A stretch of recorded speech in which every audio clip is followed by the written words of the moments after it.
I think press was very unkind at that point. Yeah, especially the gossip yeah. columns and the magazine stories. Like when I read those things, I feel like, how did these people even? Yeah, like when I had my accident, they came to the set when nobody was allowed, and they took a shot from far because I still had the scars, and they put a picture on Stardust, and they wrote that Mahima's had an accident, and we can finally call her. She's got scars all over her face, and we can actually call her Scarface. It still hurts me. So, how nasty can you be? I'm not ready. The set is up. The movie is held up because of one song. I'm healing. And Ajay and Kajal, who were my producers and director, they saw to it that nobody in the industry got to know about it, because at that time it would have devastated my career. You know? True.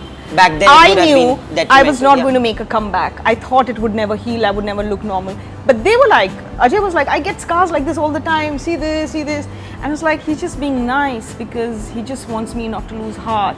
But actually, he was right. You know? So yeah, he was a very, very generous producer. He just looked after everything, sending me to the right doctors and seeing to it that I got the best treatment, because we were quite new to Mumbai. You know, we'd done one film and here and there, and my mother had no clue. So he says, no, you're not doing this treatment in Bangalore. I'm taking you to Bombay. I'm sending you to the best. And his manager at that time was always with us, and they looked after us. They never once called us and said, are you ready?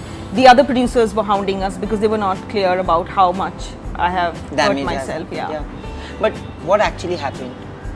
It was the last day of shoot in Bangalore, and I was going from the hotel to the school where the shoot was with the child and everything.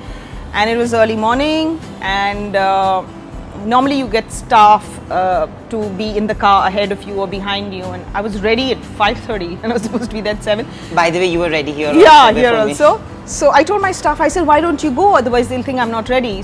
Then my mother said, why are you sitting here if you're ready? Why can't you go and sit there? I was like, yeah, actually good question. And then they had already left, and then I sat in the car and went. And a doodh wala truck was coming from the wrong side, and we were going roundabout, and he just came and took my car and smashed it against the roundabout.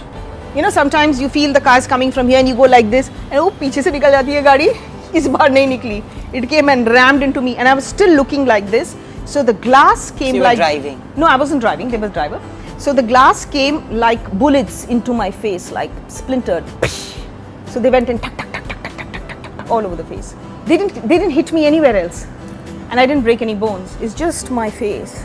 That's the only time I saw my father cry. Is obviously he came a day after the surgery had happened, and they have to scrub you and take out all the glass pieces, and then after the surgery is when the devastation shows, the swelling happens, and the doctor said that take off all the mirrors, don't look at yourself till you heal properly because it's going to swell.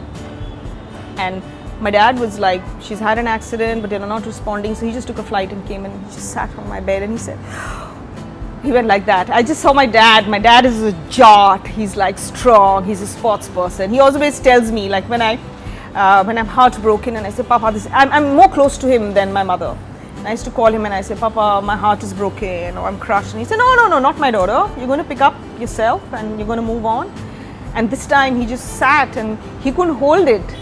You know, he says, Sif chehre pe laga hai, and why her, you know? And he had taught me that never say why me, because when good things are happening to you, you never say why me. And that's the time he sat and he says, isko kyun laga, aur sirf chehre pe laga hai, bacche ke sirf chehre pe laga hai. And I had to just be strong. They all had hopes I would be fine, but I had no hope.